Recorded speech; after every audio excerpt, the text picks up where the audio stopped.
Здравствуйте! Меня зовут Катя. Настя, очень приятно. Дорога была нелегкая до вас, но вы добрались. Мои новые знакомые – семейство кочевых оленеводов Константиновых. По традиции, во время встречи здесь принято танцевать национальный танец эвенов «Сетия». Танец олицетворяет собой солнце. Это, между прочим, главное божество эвенов. Ну все, танец закончился. Своими круговыми движениями мы благодарили солнце за все хорошее.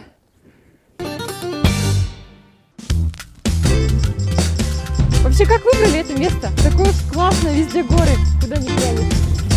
У нас везде. Везде так? То есть особо выбирать не пришлось. Семья живет в условиях кочевек. Зимой располагаются деревянные избушки, летом с палатками уходят в горы. Олень – это ведь не корова, ему хатон не построишь. Животному нужно постоянное движение. А сейчас что делать будем? Сейчас в стадии заедем. В стадо поедем? На нартах? Круто! Кстати, нарты – это заимствованный эвенами у якутов вид транспорта. Обычно они использовали оленя под седлом и перевязывали багаж веревкой сверху оленя, то есть ездили вьючным способом.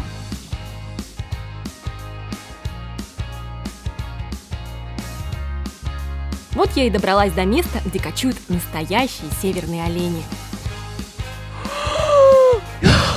Столько оленей лежит, мамочки! У меня просто разбежались глаза от масштаба хозяйства. Сейчас к нам пригнали 300 оленей. И Афанасий может отличить каждого по форме ушей, цвету, даже носу. Тут, к сожалению, пара не видно. Обычно, когда очень много оленей, образуется пар сверху, потому что они дышат. И там температура на 10 градусов теплее. Давай, давай, не бойся. Олени очень любят соль. Афанасий держит как своих частных оленей, так и государственных. Один такой красавчик стоит 30-35 тысяч рублей. Видите, какой он большой? Эвенские олени, в отличие от чукотского и корякского, всегда был более больших размеров и выносливее. Эвены верили, что у каждого человека есть свой олень-покровитель, который берет на себя все беды. Таких оленей называли солнечными. И если что-то случалось с их хозяевами, то священное животное забивали, чтобы отвести несчастье. В такие минуты становится дико жалко бедного зверя. Но потом понимаешь, что вся жизнь этих людей вращается вокруг оленя. Он пища, он одежда, и он же транспорт. Здесь это вопрос выживания. Несмотря на все, эвены стараются, чтобы животное не мучилось. Один короткий удар в тыльную часть шеи, и все.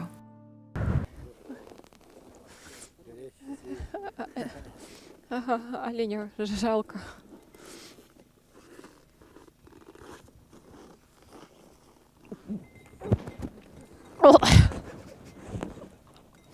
Ой, извините, но я больше не... У меня чуть обратно это все не вышло. Это что-то... Просто какая-то непонятная мерзкая жидкость. На самом деле теплая кровь только что забитого оленя быстро возвращает силы. Но само осознание того, что ты пьешь чью-то кровь, уже вызывает чувство отвращения. Мне такие деликатесы совсем не по вкусу.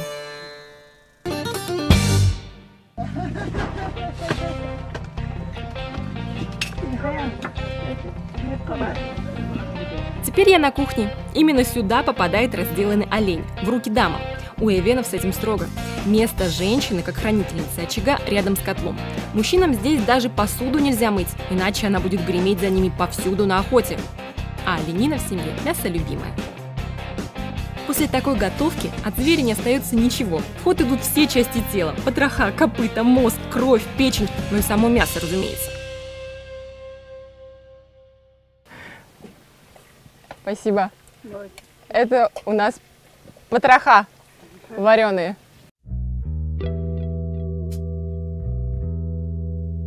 Пробуем.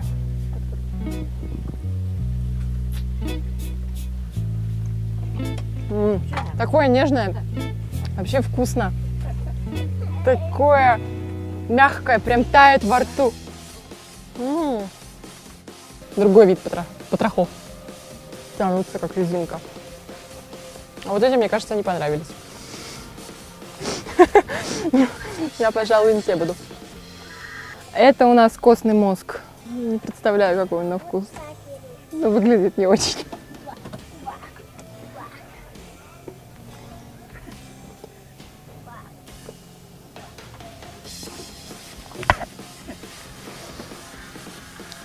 Ой. Мне не понравилось. Я просто чувствую, что это сырое. И теперь очень сильный привкус жира во рту. Он действительно очень жирный. Костный мозг. Ну, как и все, что я ела сегодня, наверное. В таежной глуши, далеко от цивилизации. И с чем бы вы думали? С Wi-Fi и телевизором. Спасибо спутниковым тарелкам. Сегодня оленеводы – продвинутые пользователи интернета.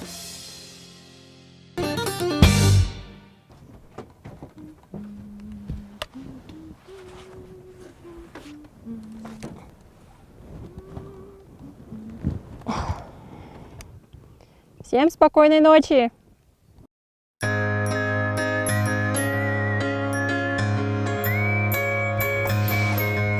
Доброе утро, друзья! Что может быть прекраснее ледяной водички с утра? Аромат свежести! Опять меня занесло куда-то. Еще ледяной водой умываться.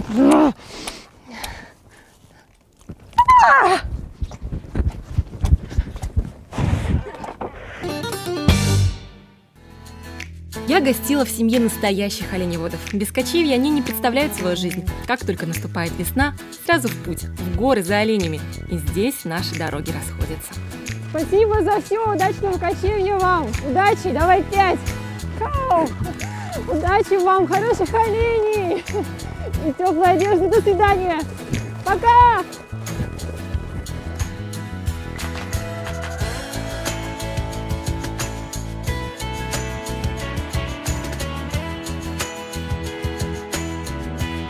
Дальше я еду покорять другие вершины Верхоянского хребта.